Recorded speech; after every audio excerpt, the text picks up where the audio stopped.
today, as if by magic, I'm suddenly no longer alone in the Snobsoft admin menu. And what this CBM 8032 user has to do with it. Plus a very special unboxing.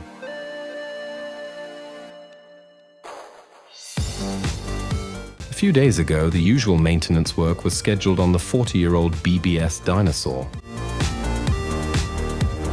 After a BBS restart, for example, the date and time have to be reset.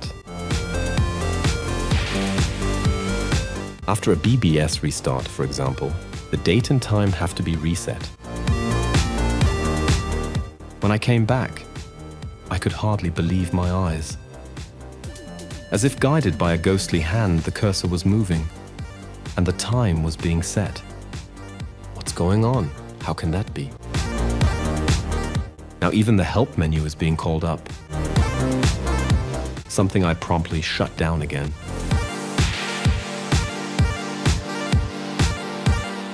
Maybe you'd already figured it out. The solution, of course, lies in the carrier detect indicator, which switched to CD in the lower right while I was briefly away. And just like that, a user had slipped into the system unnoticed while I was tinkering with the BBS. More on that later. How something like this can happen, and how it's even technically possible. Eventually, I finally caught on to what was happening and invited the ghost user into a chat.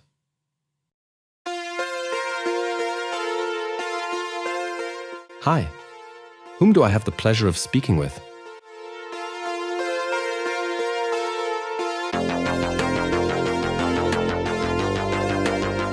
This is David speaking. The name David didn't immediately ring a bell for me. Especially considering all the Davids who've honored the 40-year-old BBS with their visits since its comeback. Be it David Murray,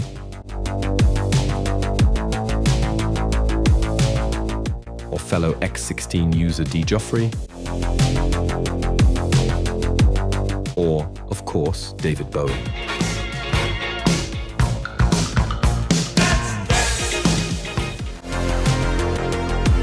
Okay, I'm clearly overdoing it with the last one, and sadly, that wouldn't be possible anymore anyway. Where was I again? Of course, at the Snobsoft chat, or rather, this David here, who by now had clarified his name, and I was slowly starting to realize who the ghost user actually was.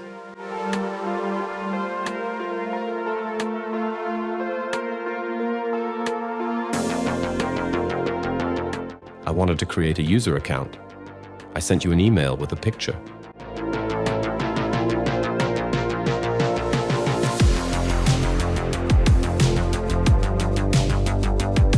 How awesome. Excitedly, I asked for the email address he used to send me his message.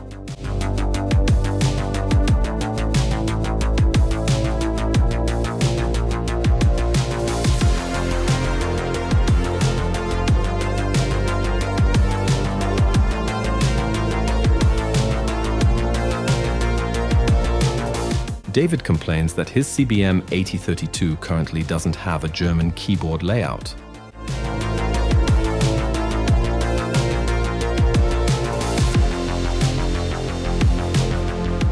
I built an adapter and a Commodore 64 8266 modem.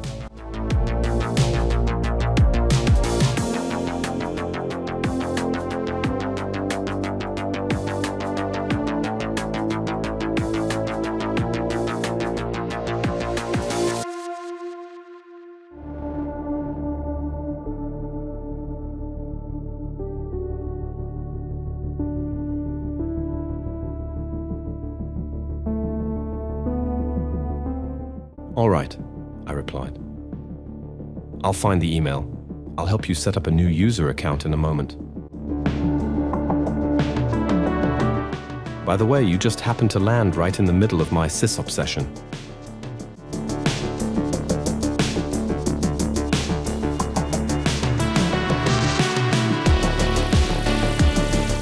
Setting the date and all that. to reboot. Following my explanations of what had just happened, and David's suspicion that he might have accidentally broken everything, we then launched into a conversation about email addresses, barbecuing with the family, and the best way to stay in touch.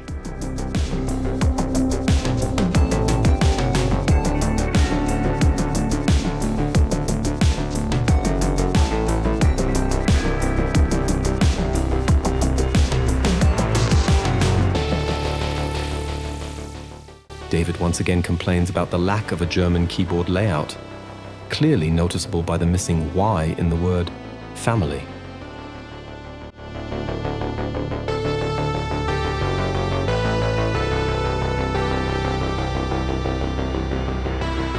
All right then, let's quickly get your user entry set up, I write. But that whole quick setup didn't quite go as planned, as would soon become apparent.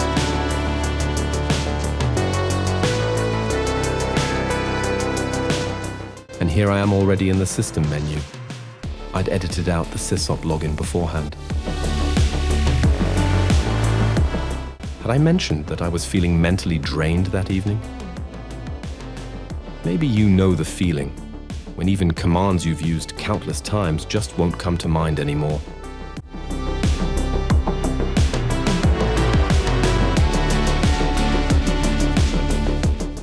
Of course, I missed the coveted command in the help list.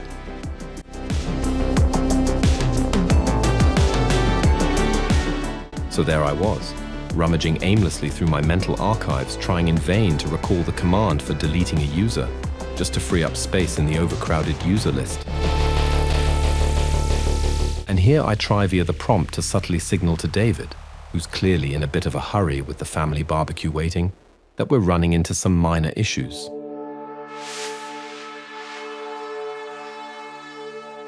Speaking of preparing meals, things are about to get truly bizarre.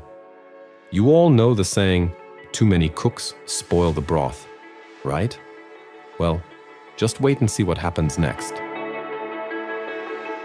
Oh shit, David had gotten involved again, and before I could stop him, he'd typed in the command to load the entire user list, which he must have just picked up from the help menu. Since my C64 can't use the available floppy speeder SpeedDOS, the modem interface is plugged into the parallel port after all. Loading over 100 blocks takes forever. That's a quirk of Snobsoft. It insists on loading the entire user list into memory, and frankly, none of that is helping with our current problem. The thought instantly shoots through my mind. What if there were recent changes still in memory, now at risk of being overwritten by this older user list from disk?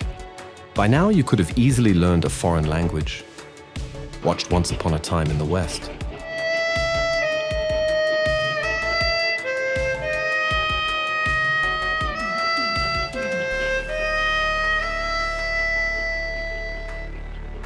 Or just embrace the magic of video editing to mercifully speed things up.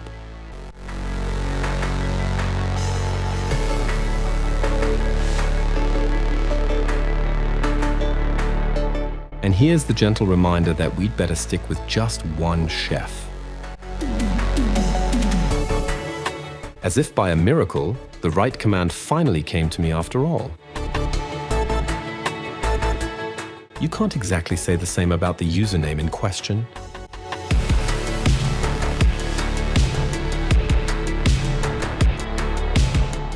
Next attempt. Nice try. After a bit more back and forth, the penny finally dropped. Turns out the name Blah was the solution to the riddle. You know how it is.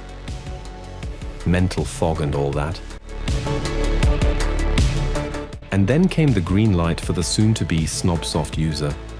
By the way, number 824 exactly. The user list doesn't hold any more than that.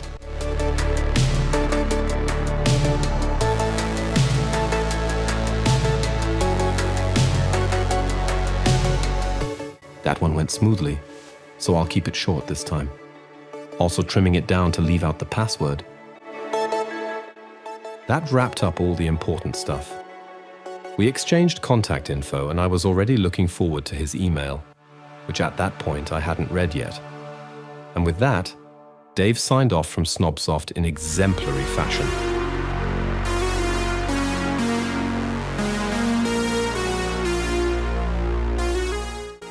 The BBS dinosaur now has quite a bit to digest with Dave's new user entry.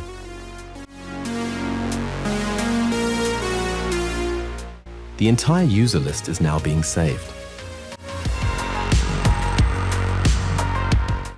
The BBS Stingray is back on waiting for call, ready for new online adventures.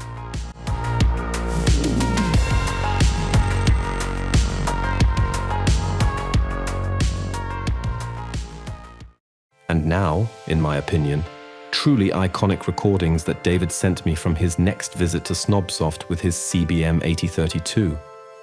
All natural sound, no chatter or music, because the keyboard's sound alone is pure cult classic.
I don't know about you all, but for me, this business computer instantly brings back memories of the computer lab at school in the mid-80s.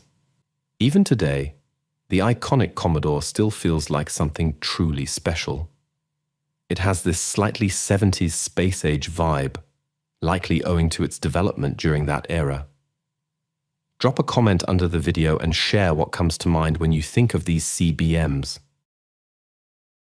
And since we're on the topic of design, this next surprise unboxing features, among other things, a computer that I personally find especially beautiful. The surprise? Well, that's more about the sheer joy I gave myself. Yep, these are devices of mine I once thought were lost forever. And somehow, they found their way back to me. Don't ask how someone even manages to lose something like that. Keyword: way too many moves. So let's dive in.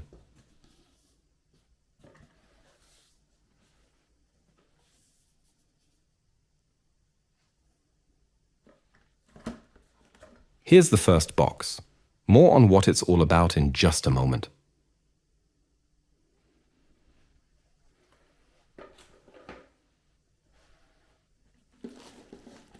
Now for this little gem here. It's quite a hefty piece.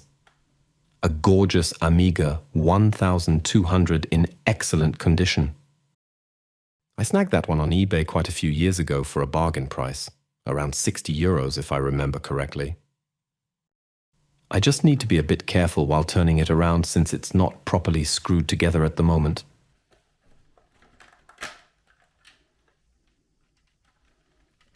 Take a look in the trapdoor. There it is. A modern Aca Turbo card, featuring what I believe was an absolutely astronomical 64 megabytes of RAM back in the day. Shout out to Jens Schoenfeld, just in case you ever stumble across this.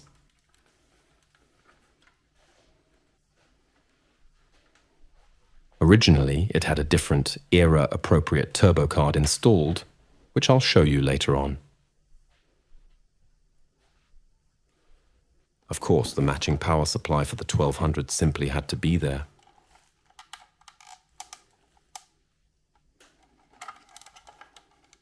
I hope the details are clearly visible in the video. By the way, everything's in wonderfully clean condition. There's absolutely no funky smell. This Amiga clearly didn't come from a smoker's household, and I've never puffed on any lung torpedoes myself. Here's the plug.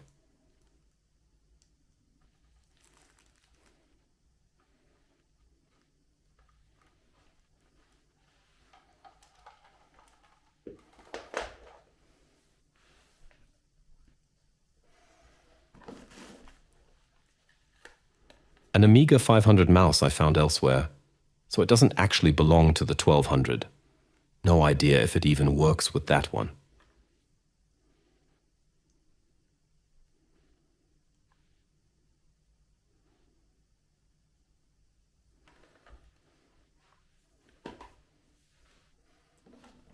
Here's another mouse, with 3 buttons this time.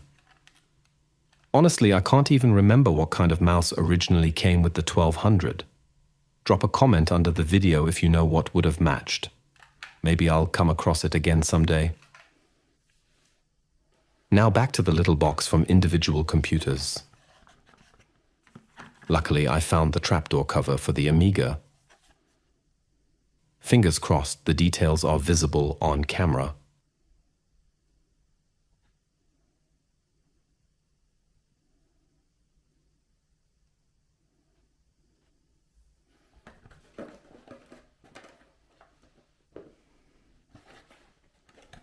And here's the invoice for the Schoenfeld Turbo card. I paid 110 euros for it, also already about 15 years ago.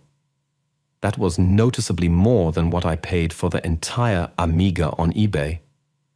Though honestly, it might have only been 50 euros I shelled out for the 1200. I can't really remember anymore. The reason I picked up that Schoenfeld piece back then was simple. I wanted to see what those high-end 90s demos looked like running on the 1200. Especially the rarer native A1200 productions that really pushed that specific hardware to its limits. I found the results rather mixed. Even though the Amiga freaks might stone me for saying this, the PC demo scene back then, with Future Crew on a 486 Gravis ultrasound and all the bells and whistles, had more to offer.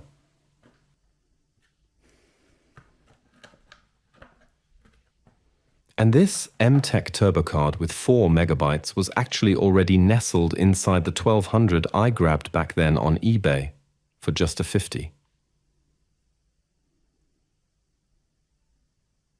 Works flawlessly, but of course it doesn't pack the same punch as the Schoenfeld card.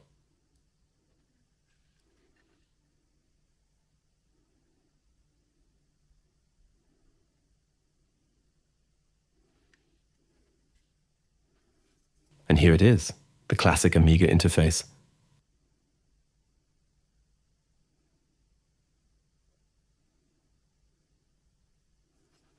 Speaking of things lying dormant, a quirky little side note. The Amiga still had a disk in the drive, and it seemed to contain some sort of banking data. Maybe an early form of online banking. Did that kind of thing even exist in the mid-90s? Of course, I didn't do anything shady with those sensitive details after emptying the account. Just kidding. Naturally, any true enthusiast had already spotted this little gem in the background. I always suspected I still had a second Datafon acoustic coupler somewhere, and I was absolutely thrilled when I finally rediscovered it a few days ago, after all these years. I have to handle it very carefully now. The classic weak spot of the coupler is already showing signs of giving way. The accordion-style rubber connector is beginning to crumble here too. That said, this Datafon is in much better condition than the other one I picked up years ago, probably as a bargain find on eBay. This one, though, is the real deal. The exact coupler I bought back around 1985. Lay it down very gently. And I even found the manual that goes with it.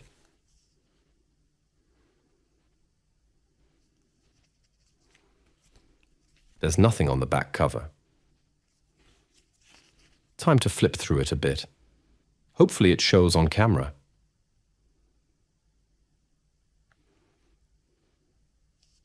Yes, those were real manuals. Not this PDF junk. And they really went into detail too.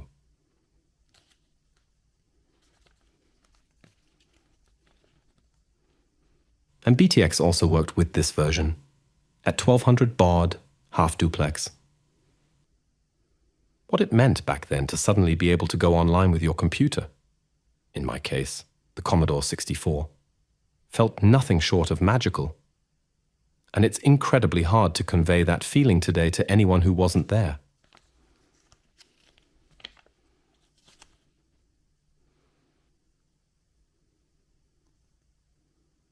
Cool that they also explained the technical foundations. Try finding something like that today among the 10 pages of legal trash that come with a router or something.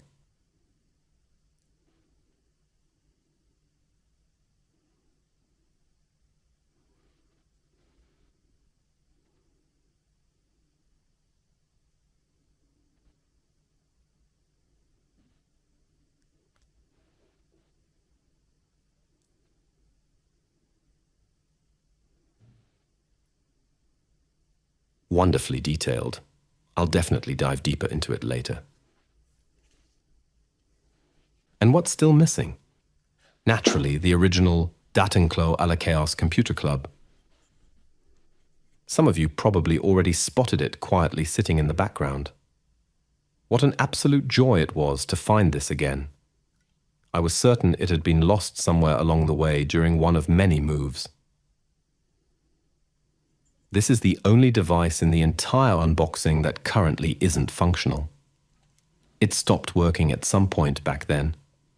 But for anyone with even basic electronic skills, getting it back to life should be no big deal. Unfortunately, that's an area where I've got absolutely zero know-how. At this point, a quick shout out to my old buddy, Hanno Behrens. He was not only one of the key supporters during the early days of the Snobsoft comeback project, but also an important contact for me way back in 1985. If I'm seeing this right, it was him who labeled the points on the circuit board where the autodialer was meant to be soldered. I'll show you that dialer in just a moment. Wow, what a flood of memories. This takes me straight back to 1985. Or maybe even late 84. In any case, I bought it back then for 100 Deutschmarks from a true hacker who ran a mailbox with a fitting name. Anyone who was part of Hamburg's DFU scene at the time will instantly know who I mean. If you happen to see this by chance, please feel free to reach out. Now on to the other components of the Datenklo. Here are the parts that gave it its name. The so-called Klomaffen, or more technically, sink drain connectors. Each one is fitted with a microphone and a speaker. That's where the phone handset would be pressed in with the matching shape. So you always had to make sure everything was aligned correctly.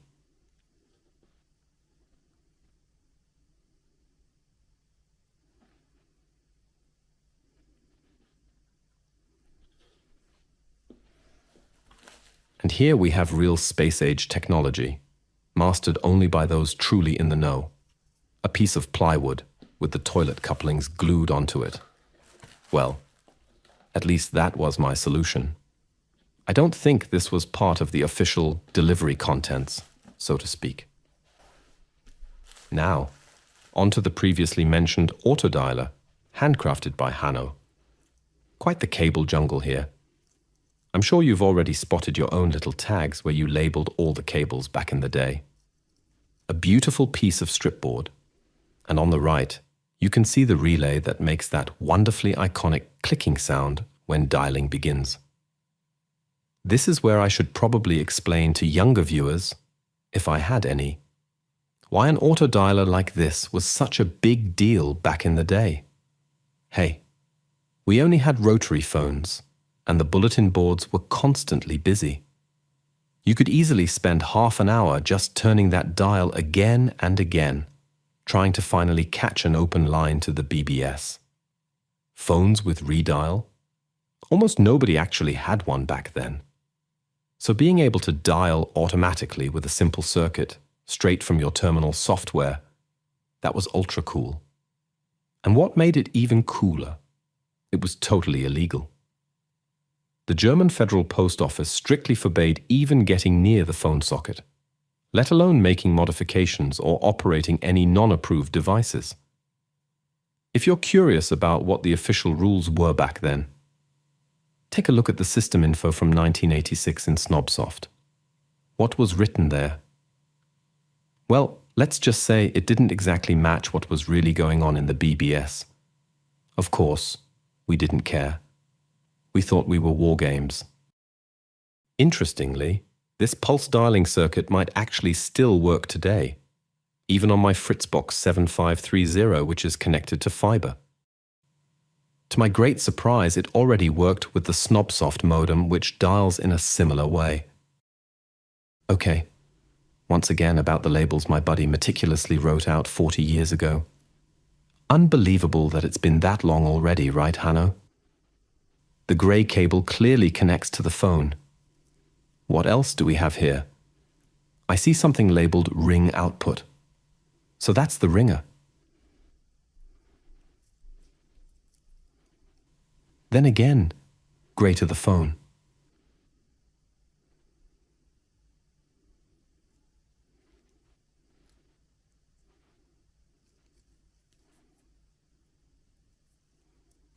That might mean ground. And here's the backside of this little gem.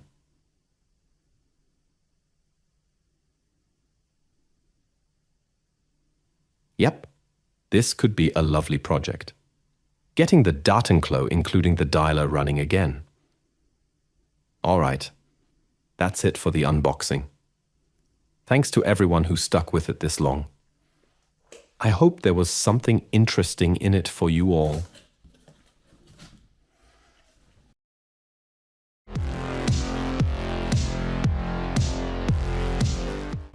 I was especially delighted by the overwhelming response to my Making of Snobsoft video.